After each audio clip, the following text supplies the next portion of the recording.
about you is that you have ambition to be great. My job is to coach you to get all that greatness out of you.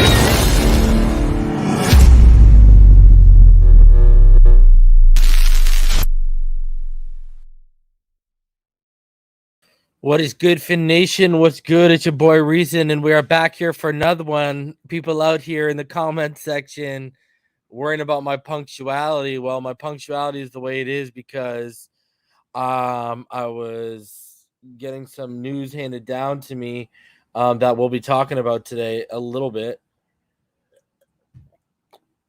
And I put it up on the Patreon.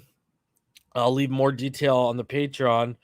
I'll be a little bit more vague on this episode, but it ain't good. It is not good. It's more regarding the Boyer hire. I got a couple things lined up. We're going to listen. We're going to go over the new hire. We're going to go over the offensive coordinator candidate. And then we're going to go into Mike McDaniel, what he said on Joe Rose, and then what he said to Marcel Louis-Jacques regarding retaining Boyer.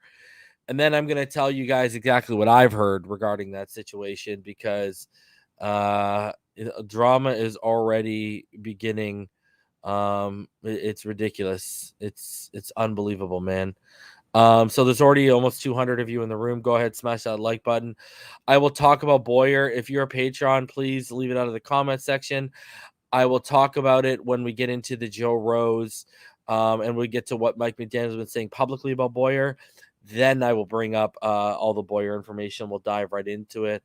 But yeah, let's you know what? Let's instead of a 15-20 minute rant to start off the show, let's start this off right now. Let's just hop in and start feeding you guys the information. And let's start off with how the day kind of started off. Well, as always, we'll go in chronological order for today's news. And it started off with this report by Tom Pelissero. The Dolphins are interviewing Chargers run game coordinator Frank Smith today for their offensive coordinator job. Source said Smith has a strong history developing tight ends and offensive linemen, including turning around LA unit last season. The Chargers unit had a massive turnaround. You saw the influx of talent they had. You know, they brought in Filer from Pittsburgh, the interior player. They brought in Corey Linsley, who we all know is my top free agent one.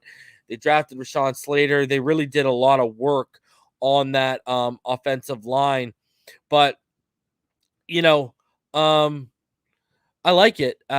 You know, they were one of the worst offensive line units in 2020 were the Chargers. And, you know, under PFF's grading, they became a top 10 offensive line unit in 2021. So, I mean, you look at it with Smith as the offensive line coach for the Chargers this year. They give up the fourth fewest sacks per game. They average about 1.8. And they were 13th in pass block win rate, 61%, much better than ours, which was below 50. So it's another interesting hire because well, here's the thing. We know whoever's coming in isn't going to be calling plays. So like I've been telling you, don't expect some guy who's been in the league as a head coach or an offensive coordinator for freaking 10 to 20 years. They're just not going to take play calling duties. You know, they're not going to come with no play calling duties. So, you know, I do. This is the third offensive coordinator candidate that we now know of, right? We got Charles London, the quarterback coach out of Atlanta for the Atlanta Falcons, and we got Curtis Johnson, the wide receiver coach for the Saints. So now this is the third guy we know about. You know, I'm not mad at this. I get why we're going where we're going. And, you know, another guy with a proven track record of turning around a crappy situation. So, in regards to Frank Smith, another one, you know, they're interviewing, right? We haven't even heard who the front runner of the candidate is. I haven't even heard anything, but, You can bet your bottom dollar if a guy like this comes in as the offensive coordinator, that offensive line is going to be flipped around heavy. I know someone's saying, he didn't have Jesse effing Davis. Well, I'll tell you right now, if he becomes the guy here, we won't have Jesse Davis either. So a little bit more on him. If you look at him, Smith, he joined the Chargers just last offseason, so he's only there for 1 year, and he turned them into a top 10 offensive line. He spent the previous 3 years with the Raiders as their tight end coach. He's the one who oversaw the development of Darren Waller. Right? So everyone who knows I love me some Darren Waller. Frank Smith is one of the guys you can attribute for Darren Waller, his progress and his development and where he's currently at this stage of his career. He was also the Bears tight end coach for 3 years. And he had a 5-year stint as the Saints offensive line coach, during which the time the Saints had 4 offensive linemen earn Pro Bowl nods under him: Jerome Bushrod, Jahari Evans, Ben Grubbs, and Carl Nix. So this man is another guy who has produced a lot of high-level talent under him wherever he's gone, whether it was the Saints, the Raiders, wherever. This man has gotten results. So for me, where I'm at with this, I like this, this potential interviewer. I like all 3 guys, really. If Charles London comes, the Calvin Ridley and Cordell Patterson agendas are in full throttle, right? If Curtis Johnson comes, those of you who want Michael Thomas would make a ton of sense,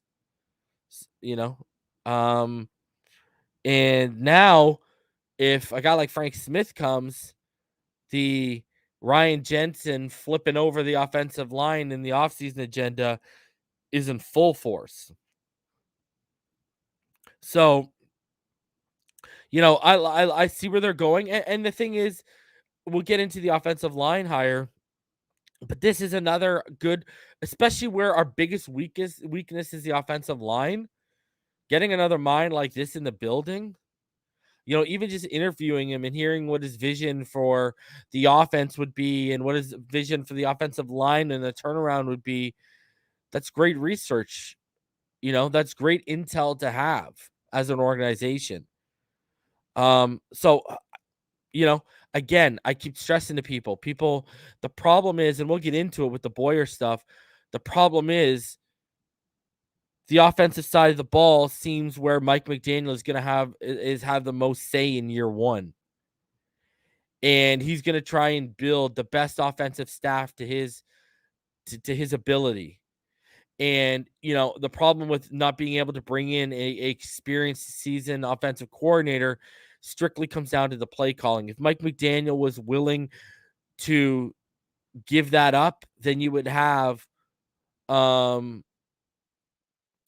you would have a better case of bringing someone in more expensive. And like Rome Gray points out, Frank Smith he coached Terron Armstead, and we all know Terron Armstead right now is a free agent. So that would make a ton of sense. But there you go. The third offensive coordinator candidate has been named. And again, I like it. I do like it. Now, let's get into this one. The Miami Dolphins have found an offensive line coach, and it's not a name some of y'all might have expected, but I think it's a name that you might get excited about once you see him in action. So the Miami Dolphins are expected to hire Boston College offensive line coach Matt Applebaum as the team's new offensive line coach. All right, just a little stuff on Applebaum. So here's the tie-in. Applebaum was the offensive coaching assistant in 2010 for Washington under Shanahan. So he's tied to the Shanahan tree. That's number one. He's served as Boston College's offensive line coach since Jeff Hafley arrived 2 seasons ago, their head coach. And now Dolphins head coach Mike McDaniel has plucked him to the same role. Interestingly, though, McDaniel and Hafley had some overlap with the 49ers in 2017, 2018 as well. So clearly, Hafley probably gave a glowing recommendation to Mike McDaniel. That's where this came from, right? As the Boston College head coach. Guys, Matt Applebaum just oversaw 4 all ACC players in his first season at Boston College, which was 2020, right? In his upcoming draft, Boston College might have 3 linemen drafted, and Zion Johnson might go in the first round as the top one out of the bunch. He's producing good offensive linemen right now in Boston College. So I do like that. And I know a lot of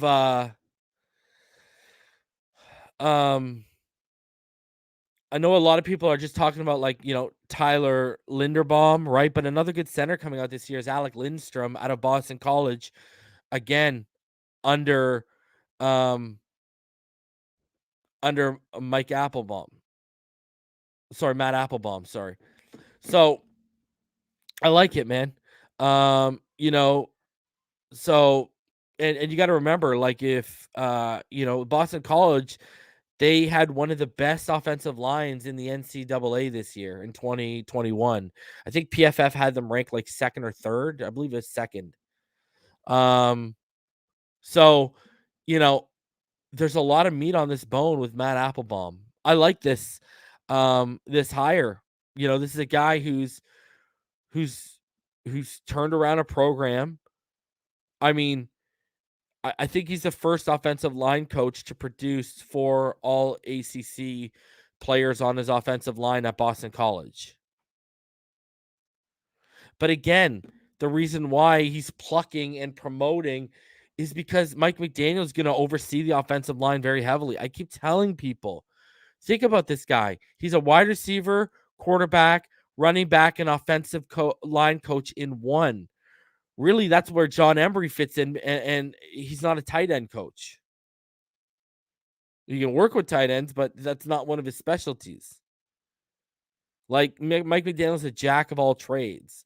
Again, it's going to be a collaborative effort here.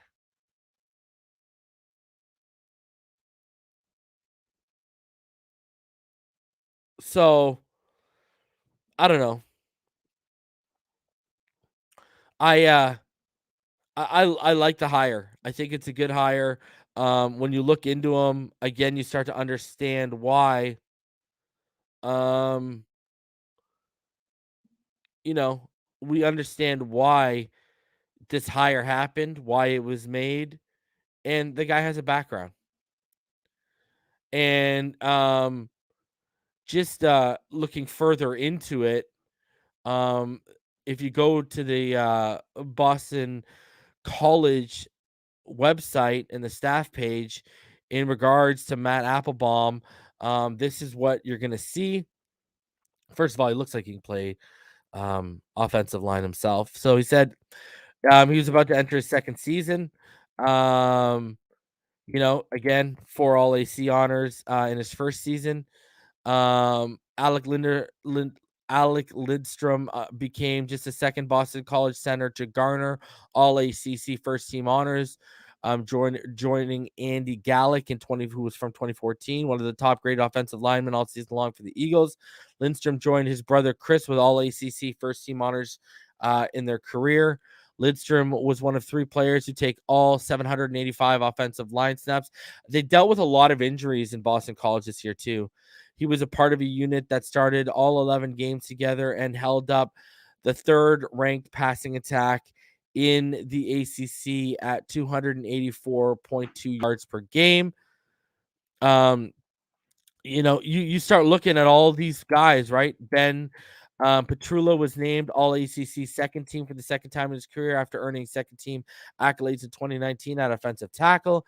2020, the New Jersey native moved inside to offensive guard. Look at him. We kicked him inside, and the guy gains honors again, right? And proved to be one of the league's top interior offensive linemen. He played 778 of 785 offensive snaps this season. It was a key part of an offensive line that allowed just 2.55 sacks per game, which ranked sixth in the ACC. And then obviously Zion Johnson, who a lot of people are high on, he's going to probably go in the first round. He was named to the All ACC third team at offensive tackle. The Maryland native graded out as BC's top offensive lineman in 2020 after moving from left guard to left tackle in the preseason. BC's offensive line ranked number 21 as a group, according to Pro Football Focus. Applebaum came to Boston College after a 2-year stint at Towson University as offensive line coach. 2019, Applebaum oversaw the development of all CAA second team offensive lineman Aaron Grzymkowski for the second consecutive year. Towson, starting left guard, played in all 12 games, helping protect all CAA quarterback Tom Flacco. And Towson offense scored 30.2 points per game, including at least 21 points in 10 contests. Applebaum's line blocked for an offense that finished fourth in the CAA in scoring offense. Quarterback Tom Flacco, who was second in CAA in total offense. Grzymkowski earned all CAA second team recognition the second year running for the all conference team. In addition, the line helped block for Flacco and running back Yidi Thanrat, each members of the all conference teams. What are with the names at Towson University? 2018, his line helped Towson be ranked number one in the CAA in scoring offense at 34.5 points per game, and offensive yards per game at 465.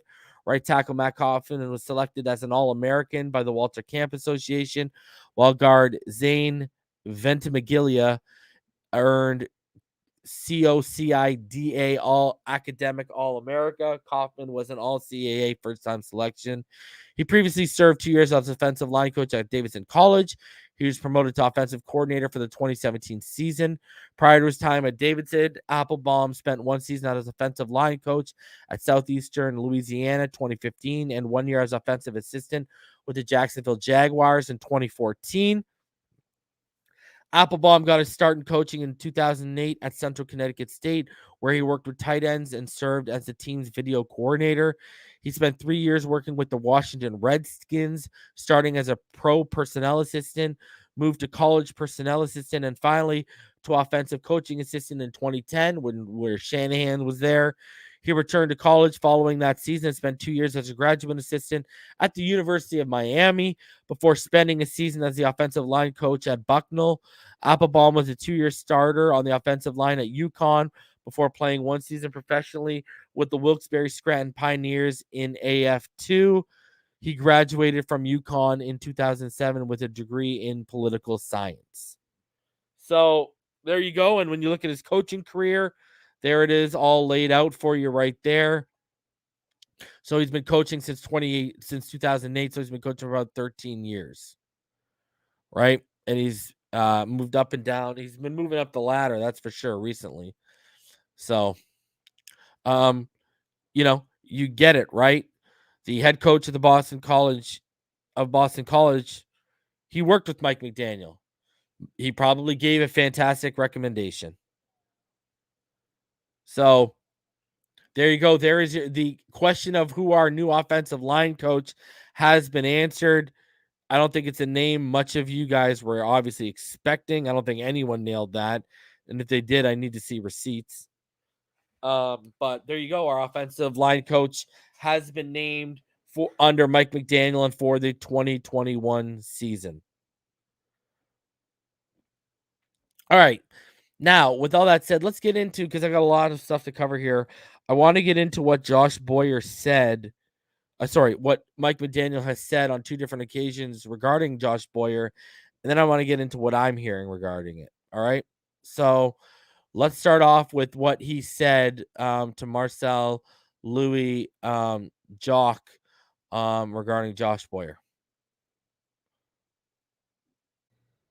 to, to recognize things that you don't know or things that you need to delegate. I guess, is that part of the reason why you wanted to keep Josh Boyer here on staff as the defensive coordinator? I know you referenced yesterday that this was a defense that you didn't want to play against. You're happy that it's yours. Did that have anything to do with keeping him here on staff? Yeah, I think all my experiences, this is not unfamiliar territory in going to new teams. Again, this is my 7th time, and each time I've been a part of that process. Generally, I've been privy to how it occurs, and you learn that when something's not broke, and there's also relationships with players that come into it. There's the scheme itself, and then there's the human relationship. That there was a good amount of time that I spent with Josh before I made that decision. All of those things contribute, and then relying on the people that hired me, who were in the building with him. This is not something that you just all of a sudden say, yeah, just keep him. I don't feel like looking into stuff. It's a calculated decision that's made, and that's very informed. And I think the proof is in the pudding. That's a top 10 defense last year that I would not want to play against. So, can't beat them, join them. Can't beat him, join him. That's what he said. So, Mike McDaniel is telling us it was a thought out process. He got to know him a little bit, and then he made the decision. Now, this is what he said earlier in the day, yesterday, on Joe Rose in regards to it. Let's listen. That's the way we work. Just to follow up, and again, I know you just got here and you work on a lot of things, but we get this on the radio all the time. I hope we keep that same aggressive style on defense, where they've got a lot of talent. Obviously, you're aware of you playing against it a year ago. Would you like to keep that same type of style, or is there something more or different that you expect to do? Are you asking if Josh is going to be the DC, and that is something that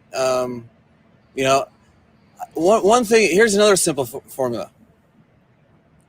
I feel like for if you've coached offense your whole career, one litmus test is if you are deciding what defense you play, how awesome would it be if you didn't want to play that defense for it to be the defense you have? And the defense was miserable. They crushed us in 2020, and I believe in their style. I think versatility is paramount.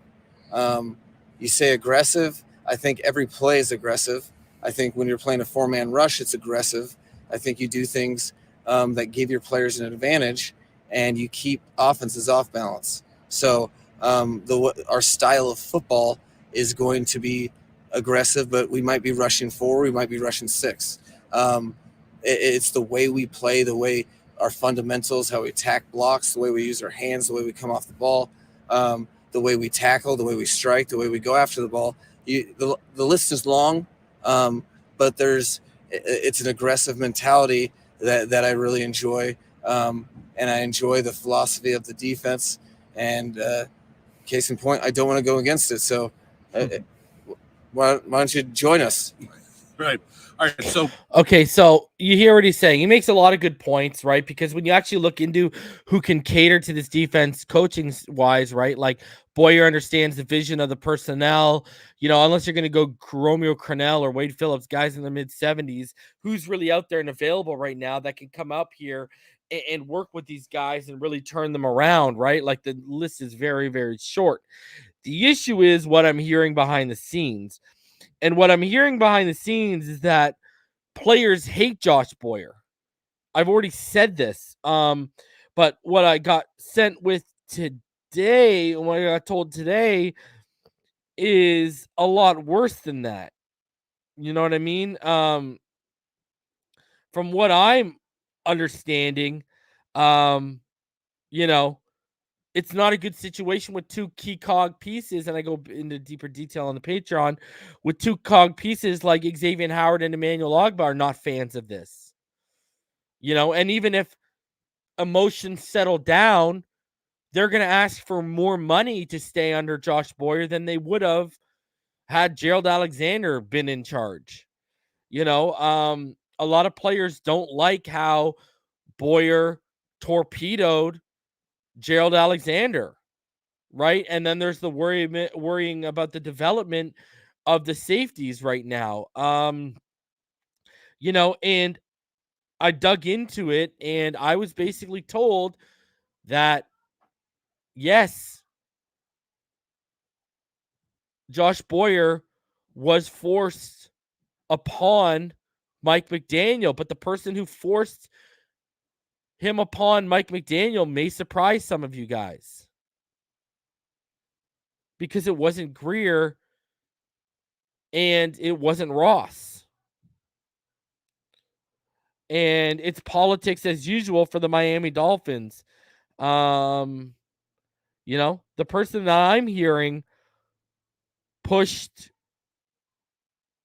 the Boyer agenda was Tom Garfinkel. And that's, the same thing I told you guys when I heard Chris Grier sticking around, was I heard that was a Garfinkel call. If you go back to Stephen Ross's piece of the introductory press conference with Mike McDaniel, do you notice how he mentioned himself, Grier, and he made sure to include Tom Garfinkel?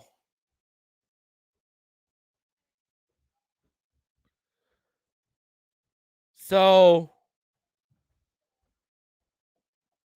Garfinkel has more power right now. And the reason why he has more power is because of the success of the F1, the success of when they've done their tennis events. Right now, like, it goes back to why Grier's still here. Grier's still here because he is Garfinkel's right-hand man.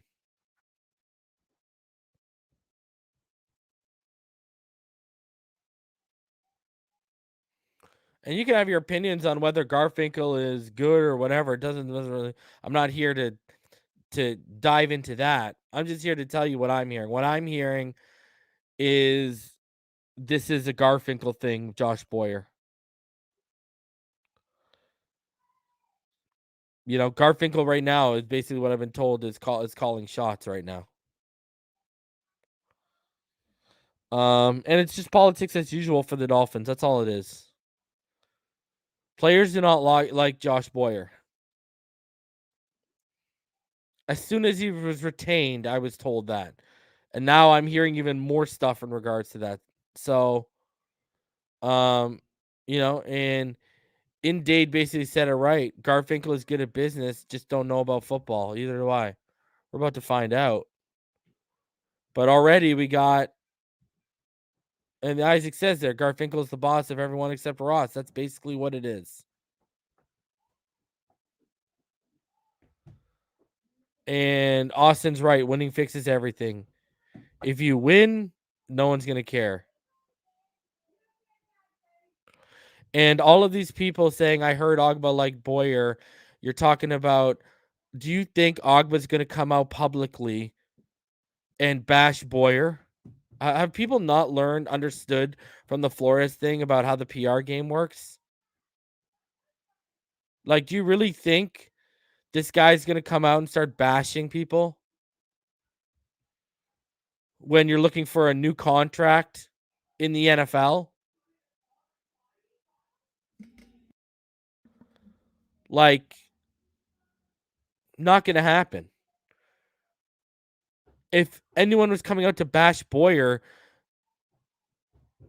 you would come out as an anonymous source.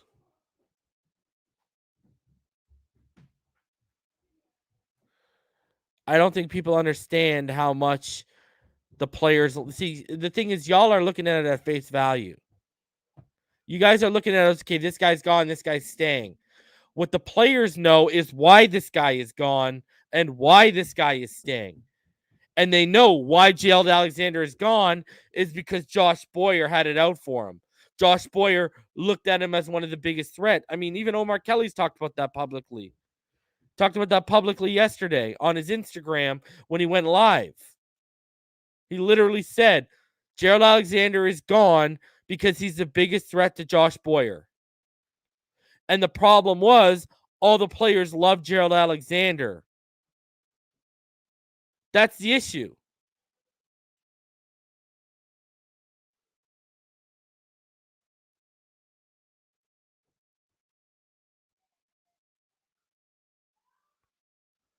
So that's where the problem lies in right now. Desvin, why the hell would Garfinkel go to bat for Boyer? It's on my Patreon. I talk a little bit about the Boyer and Garfinkel, what some people look at it as. Chance says, do you believe everything you hear? I've got more people that have been locked in and more right than anyone else you can find out here. So on these YouTube streets in regards to the Dolphins. So yes. Is there a recording available for Omar's IG live stream? I have no idea, but he went live yesterday at like 8:15, and I watched like over an hour of it.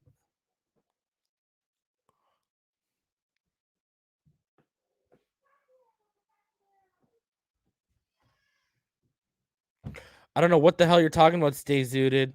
I'm not creating drama because the same person that told me this stuff is the same person that gave me all the information in November about players not liking Tua's work ethic and them questioning his leadership. And last I checked, y'all are all referencing Barry Jackson for players liking Boyer, but let's talk about Barry Jackson breaking all that news that I broke in November after the season ended. And this comes from the same person. So this same person had news that broke 3 months later early.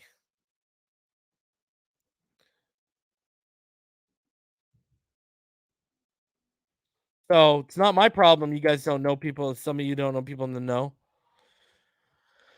Drama or not, we were a top 10 defense in 2020 when Boyer was calling plays. As for 2021, there were players during the season crediting Boyer with the turnaround. So really, I don't know if we can say who fixed the defense, not to discredit your source. Bro, it's already been confirmed publicly.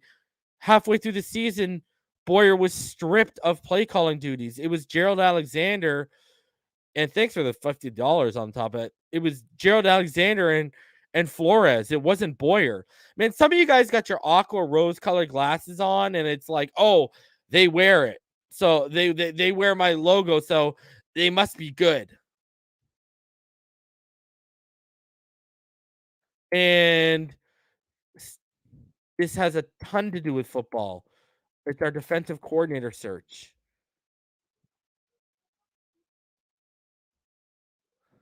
Jorge, you do not know what you're speaking about. George Alexander did not backdoor Boyer. Some of you people are talking on things you have absolutely no idea what you're speaking of, and you sound straight up dumb.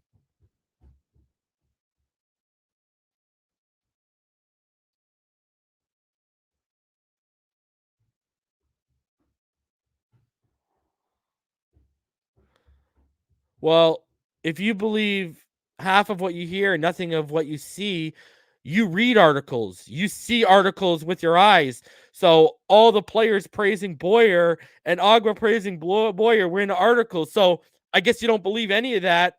And there's a better chance of believing what you're hearing from me, right? So I just beat your saying on a technicality. Can't outsmart me. Hammer, I don't understand why Garfinkel would have any. What's there to not understand?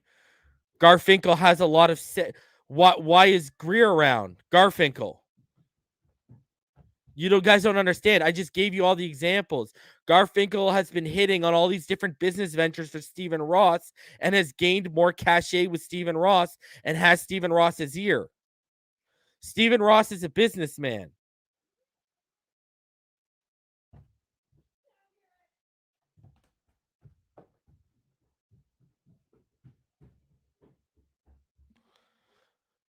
Like, this is not hard to put together, people. You guys just don't want to believe it because you refuse to. PL10, thank you. Your knowledge, insight, and insider information has me destroying guys on my basketball gym who can only argue and attack to a Dolphins in generalities and platitudes. Appreciate you, PL. Thanks for the donation, man. Why do you think, like, it's literally right here. Why do you think all of the offensive coaching hires are strictly McDaniel moves? We heard he wanted Fangio, but everything on the defensive side of the ball is retaining in guys who took Boyer's side. Like, the writing's literally on the wall. It's hilarious to me. Like, people can't put 2 and 2 together. They can't read tea leaves. They can't read between the lines. They just want to follow their blind optimism. Guys, again, I told you this. Listen to me again. I was right last offseason when I told you this about the Flores situation. I'm going to tell you this once again. It ain't sunshine, lollipops, and rainbows all the time. And I'm the biggest Mike McDaniel guy there is. No one started that train on this. I led that train, and I continue to lead that train. But I've already told y'all what the game is. He said to them, we're going to do it your way this year. If it doesn't work and I don't like my results in year 2, after I built my offense and built cachet in that office with Stephen Ross, my guys are going to start coming in. That's exactly what's going to happen. He said, okay, I'll play ball with you on the defensive side of the football, but I'm going to build my offensive staff. And if I don't like what I see out of the defense this year, we're going to play ball my way.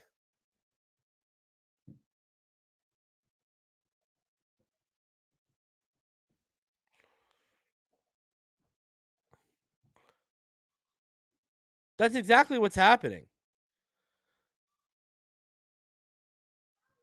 Like, you guys, like, will literally, these guys could come out and tell you the sky is purple and you would all believe them.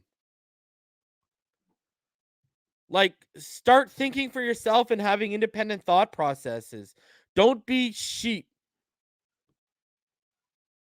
This is what got you guys in problem listening to other people on different platforms. Don't be sheep. PL donates $5. Said, furthermore, your content has aided in weaning off a know-nothing toxic YouTuber who can only call players trash as he acts like a buffoon. Hey, however I can help the situation for you guys individually in whatever the sense I can, all the power to you. So, you got to understand, I keep telling you guys. Like, I have too good of a track record here to start making stuff up. Okay? Really. All right? So, if you want to be sheep, cool. But guys, guess what? Even when franchises are winning, they're not sunshine, lollipops, and rainbows. I present to you Bill Belichick and Tom Brady.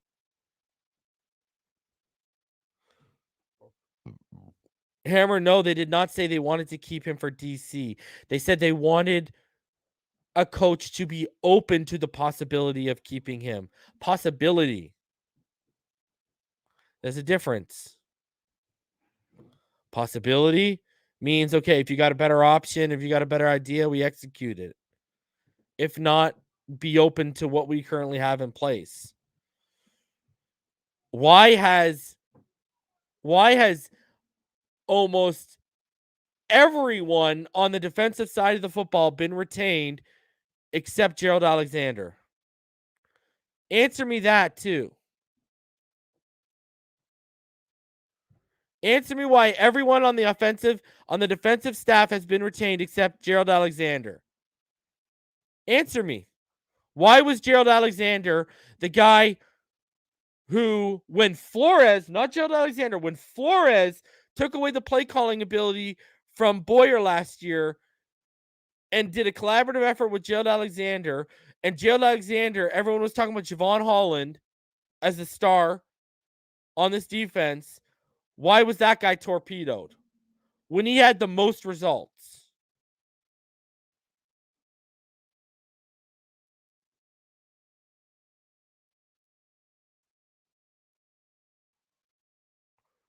He's a Flores guy. Lemuel Jean-Pierre was a Flores guy, and he just got replaced. That's all he did. He didn't get fired. They actually fired Gerald Alexander. They did not say, we are letting you go. They are firing him. Matt Burks, the current cornerback coach. Flores guy. Under Gerald Alexander. He's sticking around.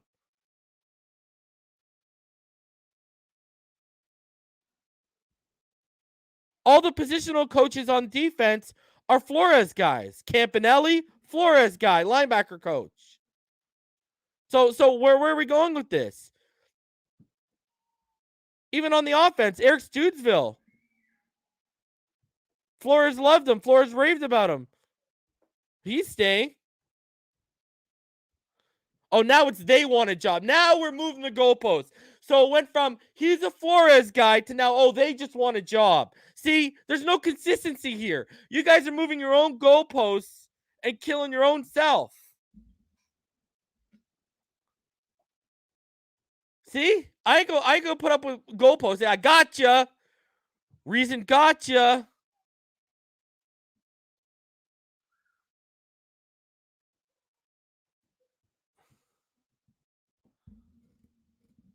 So there you go.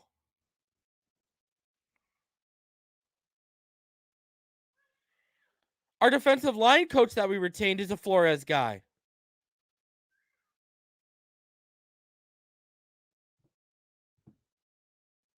Literally.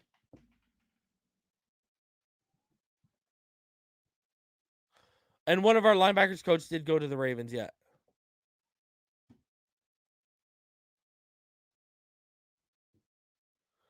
So it's crazy to me. What people don't realize is certain Flores guys have stuck around. It's not because he ain't, it's because he's a Flores guy. It's because he was a threat. Gerald Alexander was a threat. He proved he could call this defense. The defensive players like Gerald Alexander. That's a threat to Boyer's job. That's a legitimate threat. Goodbye. Gone. Out the door. It's politics as usual, man. I just hope Boyer gets it right. Boyer better find his 2020 form, because if he finds that first half of 2021 form, we are going to be up. Our defense is not going to be the same. And Xavier Howard, you're going to have to repay him. I've heard he's not a fan of Boyer. I've heard Ogba's not a fan of Boyer.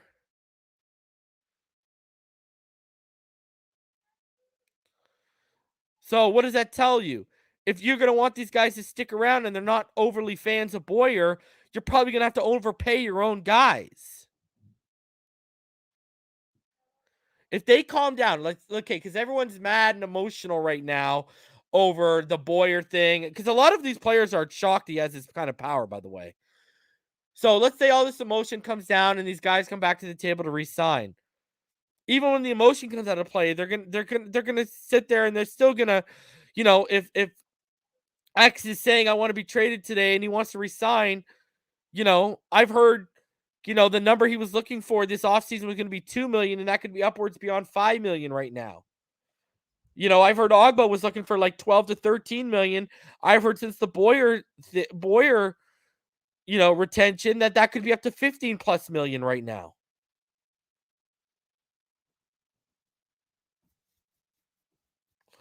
Isaac says, why didn't they keep Alexander is a better question than Boyer. Go on my Patreon. I tell you guys, I explain the Boyer Garfinkel. When you read the Patreon post, it'll make sense to you. So, and those are two cog pieces, right? So, and the reason why a lot of people don't like Boyer is they don't think he was the mind behind the defense, and they don't like how he moved behind the scenes. I told you guys a couple days ago, I was told that him and Danny Crossman were urging people behind the scenes to fire Flores. When Boyer lost his play calling duties, I was told this is what went down. Boyer basically turned on Flores when his play calling duties were taken away. And him and Crossman basically started a little team up. So again, it's on the Patreon. So Boyer wasn't a Flores guy. People don't realize, like, yo, Boyer's politicked his way to staying here. That's the general consensus amongst players right now. So, hey, you can pick your side. You can choose to believe what you do and what you don't. Fine with me.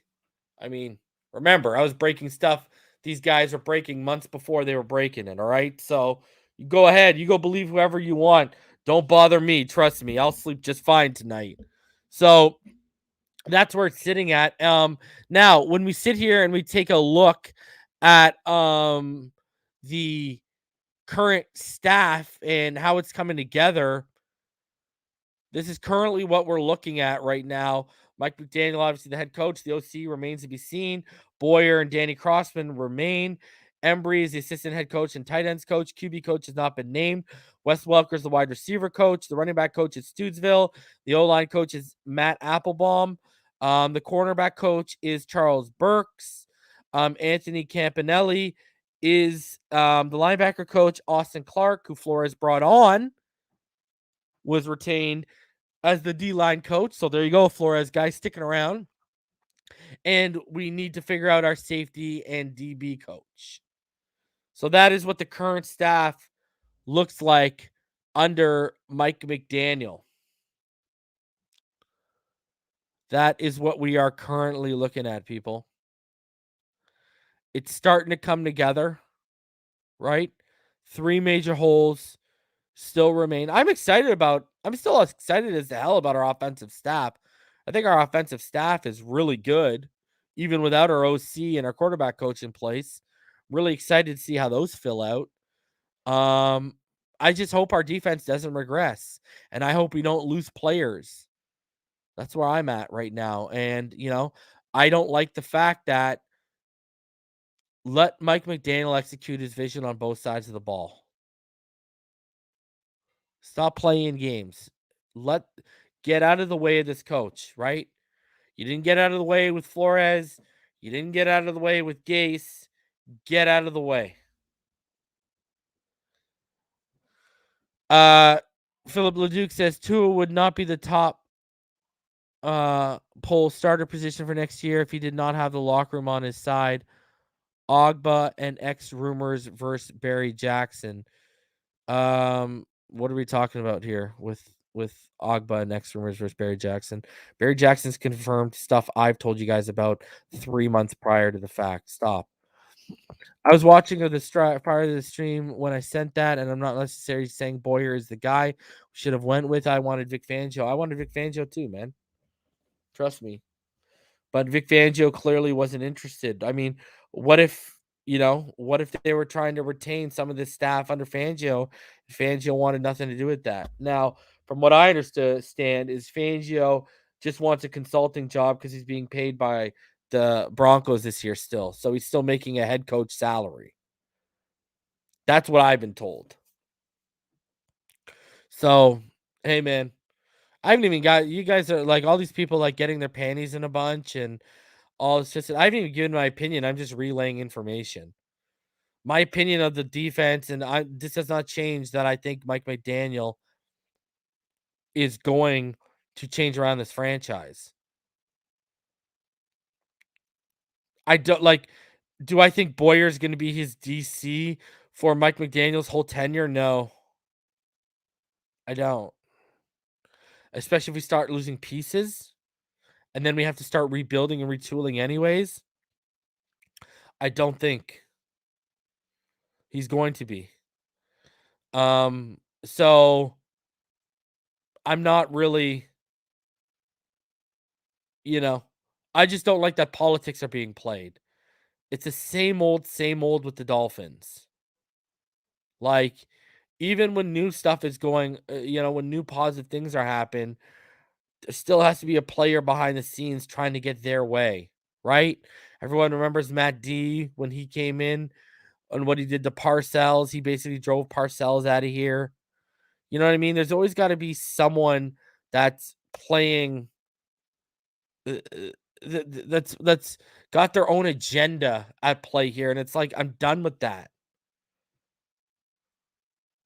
They gave McDaniel a 4-year contract, and it's looked like, under the Ross era, you got 3 years to turn this around.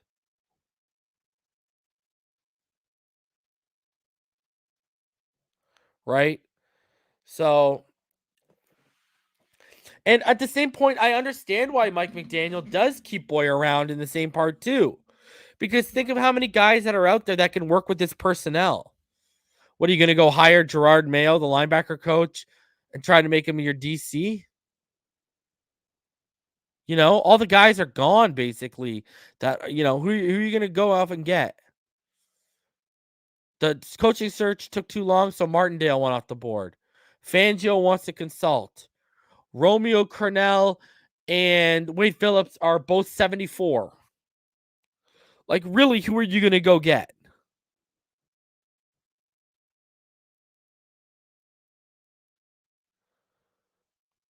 Right? Like, it would have had to come within. It would have had to been like you promote Alexander or you keep him in place.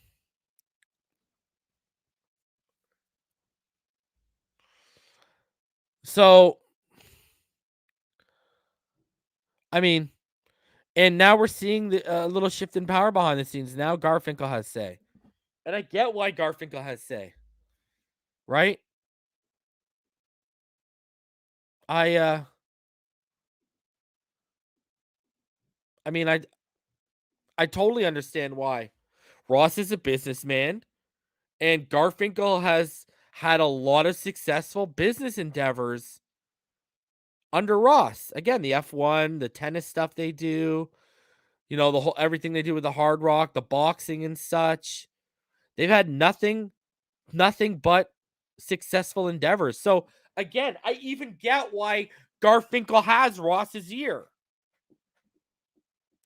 It's just you would have liked to see Boyer get named the DC because the players wanted it. You would have liked to see Boyer get named DC because he had just paid his dues and that's why they kept him around after Flores is leaving. It's just you would have liked him retained as a DC for more so right reasons than, oh, look, it's a guy playing Game of Thrones politics behind the scenes. Right? Like, what is this franchise? Game of Thrones right now? So I hope for his sake, I hope Boyer can get back to his 2020 form. Because if we find the first half of 2021 form when he was stripped of the play calling duties, then no, I'm good. So that's where I'm at the situation. This is the first move I'm not overly a fan of under the Mike McDaniel era, and it's probably the only move I won't be a fan of. And I mean, it's just going to be a wait and see approach. The defense is now, I am skeptical of it in terms of, are players going to be retained? Are players going to want to stay? Who are they going to fill in players that they potentially lose with? Needham's an RFA, Ogba's a UFA, Howard wants to get paid.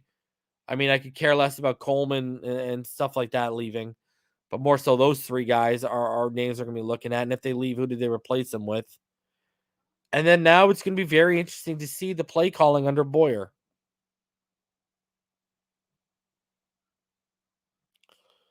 Right?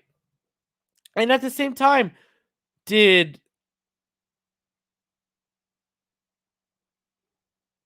McDaniel kind of warn us? Didn't McDaniel kind of warn all of you guys and me?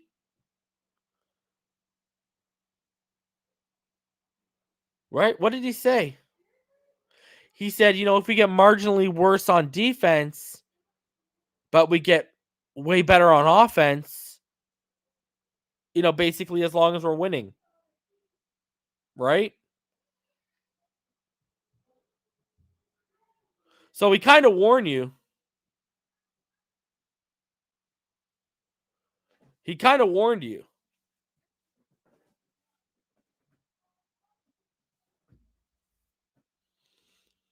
I don't know. We'll see. We'll see. Because winning is everything. Winning cures everything. So he kind of gave you a heads up.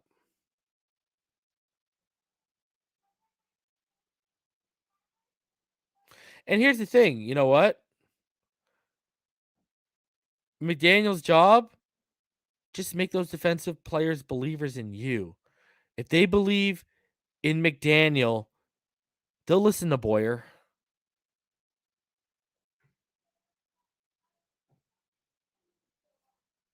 Right? They'll listen as long and Thomas makes a good point. Think about it. If X and Ogba leave the season and Jones wants out the following season, we're back to rebuilding. Agreed. And then, I'll tell you right now, Thomas, if that happens, he's just going to go in. Because did you notice? Okay, why is this guy plucking offensive coaches from the Niners, but he's not even taking positional coaches from the Niners? Right? Positional coaches that can come over and learn under Boyer and in this scheme. He's not even plucking those guys and trying to bring them over. Right? We all know they're a zone-heavy scheme. But what I'm saying is he's not finding like a bright mind as one of the positional coaches over there, which I'm sure he has relationships with those guys too, and saying, okay, come here and learn this defense. And you can move up the rankings with this personnel. Because here's the thing with what Thomas just said. If you lose Ogba and X this offseason, and then you turn around and you lose Byron Jones next year, you might as well go bring your guys from San Francisco. And no one has placed Gerald Alexander yet, Jose Villarreal. So, it would have been nice for him to maybe get someone in the building early just in case. But it's going to be very interesting to see how this plays out. Jeremiah Kelly, I love that. If Jets fire Robert Saleh, he will be our DC next year. I'm down for that all day. All day. But we're going to go through a schematic change, and it's going to take a couple years to flip over this personnel.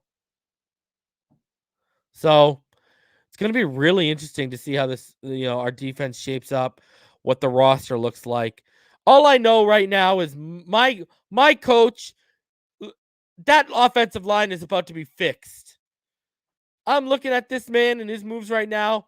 Our offense is going to be so much better next year. Listen, if you can give me a top 15 defense, you can give me a top 15 offense, we're making the playoffs, baby. So, McDaniel, if he can go in there and he can win over the players and he can make them believers in what he wants to do, then guess what? It don't matter if Boyer's there. Everyone will just fall in line and they'll follow the leader in this situation. So let's just let it play out. My job is just to bring you guys the information that I get. That's what I did to you guys. Do with it what you will. So personally, we're going to see how it goes, man. And I'm hoping Ogba stays. I'm hoping X gets reworked and we can just hit the ground running with our defense. And Boyer has got to find his 2020 form. None of that first half of 2021 bullshit that we went through. We can't afford that.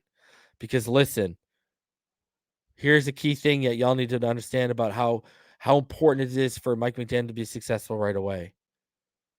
It's so important because as a first-time head coach, if we hit a losing skid, it's going to be hard to make some of those people believers in the room and keep them as believers if you hit a losing skid.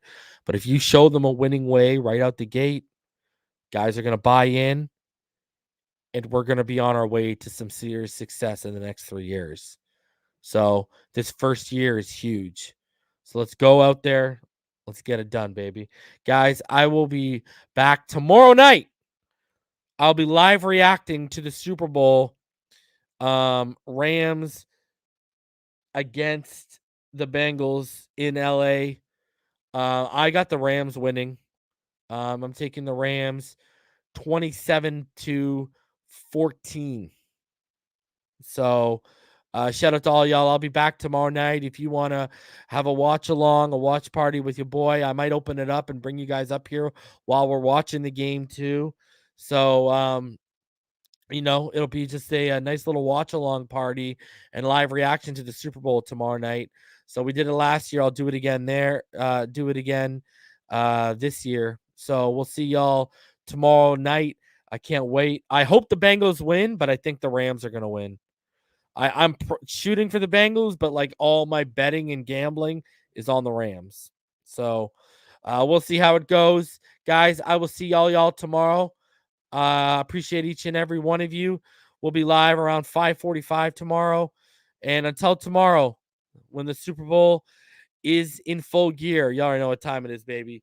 Fins up all day, every day. Appreciate each and every one of you. Loving how this staff offensively is coming together. I know we got our skepticism and our questions about the defensive side of the football, but like everything else, let's let it play out, man. So winning can cure and change everything, all right? So let's see how it goes, man, all right? Because just last year, a lot of us thought this would be Zach Taylor's last year in Cincinnati, and here he is in the Super Bowl. Winning cures it all, baby. So let's go, man. Let's win some games, and let's win the offseason first, all right, guys? I'll see y'all tomorrow night. Fins up, baby.